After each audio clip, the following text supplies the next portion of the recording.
A Rose for Emily by William Faulkner, Part 2.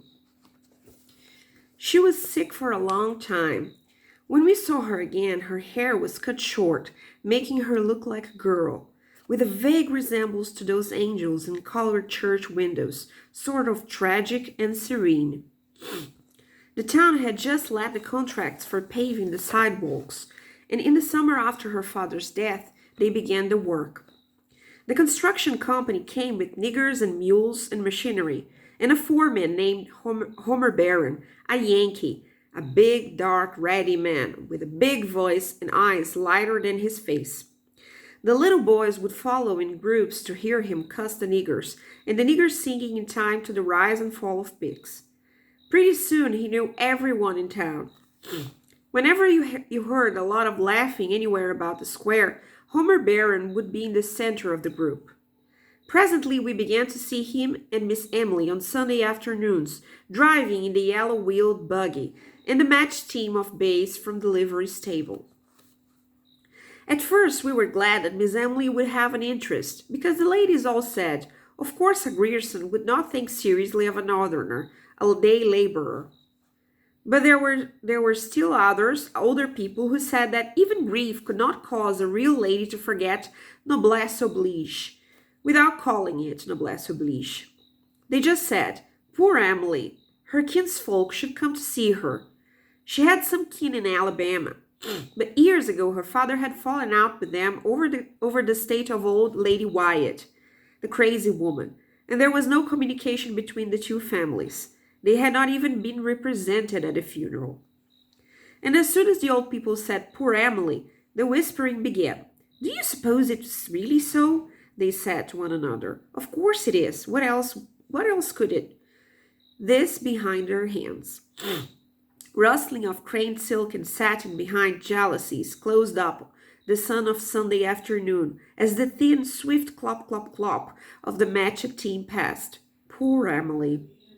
She carried her head high enough, even when we believed that she was fallen.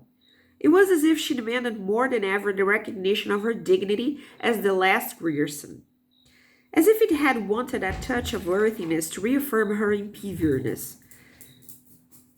Like when she bought a rat poison, the arsenic. That was over a year after they had begun to say, poor Emily, and while the two female cousins were visiting her. I want some poison, she said to the druggist. She was over 30 then, still a slight woman, though thinner than usual, with cold, haughty black eyes and a face the flesh of which was strained across the temples and about the eye sockets as you imagine a lighthouse keeper's face ought to look. I want some poison, she said. Yes, Miss Emily. What kind? For rats and such? I'd reckon I want the best you have. I don't care what kind. The druggist named several. They'll kill anything up to an elephant. But what you want is arsenic, Miss Emily said. Is that a good one? Is arsenic? Yes, madam. But what you want, I want arsenic. The druggist looked down at her. She looked back at him, erect, her face like a strained flag. Why, of course, the druggist said, if that's what you want. But the law requires you to tell what you are going to use it for. Miss Emily just stared at him. Her head tilted back in order to look him eye for eye, until he looked away and went and got the arsenic and wrapped it up. The Negro delivery boy brought her the package. The druggist didn't come back. When she opened the package at home, there was written on the box, under the skull and bones, for rats. So the next day we all said, she will kill herself, and we said it would be the best thing. When she had first begun to be seen with Homer Barron, we had said she will marry him. Then we said she will persuade him yet, because Homer himself had remarked he liked men, and it was known that he drank with the younger men in the Elks Club, that he was not a marrying man. Later we said, poor Emily, behind the jalousies as they passed on Sunday afternoon in the glittering buggy. Miss Emily with her head high, and Homer Barron with his hat cocked, and a cigar in his teeth, reins and whip in a yellow glove.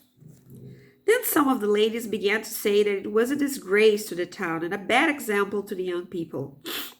The men did not want to interfere, but at last the ladies forced the Baptist minister, Miss Emily's people were Episcopal, to call upon her. He would never divulge what happened during that interview, but he refused to go back again. The next Sunday, they again drove about the streets, and the following day, the minister's wife wrote to Miss Emily's relations in Alabama. So she had Blood Keen under her roof again, and we sat back to watch the developments. At first, nothing happened. Then we were sure that they were to be married. We learned that Miss Emily had been to the jeweler's and ordered the men's toilet satin silver, with the letters HB on each piece. 2 days later, we learned that she had bought a complete outfit of men's clothing, including a nightshirt, and we said, they are married. We were really glad.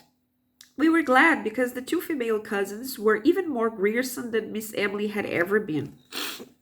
So we were not surprised when Homer Barron, the streets had been finished some time since, was gone. We were a little disappointed that there was not a public blowing off, but we believed that he had gone on to prepare for Miss Emily's coming, and to give her a chance to get rid of the cousins. By that time it was a cable, and we were all Miss Emily's allies to help circumvent the cousins. Sure enough, after another week they departed.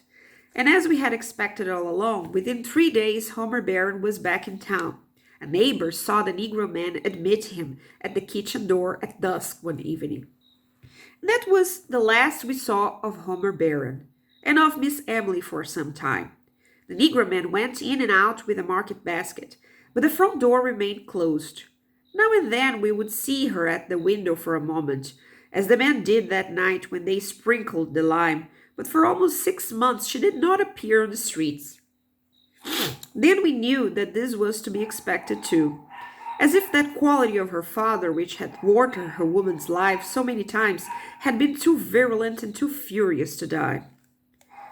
When we next saw Miss Emily, she had grown fat and her hair was turning gray.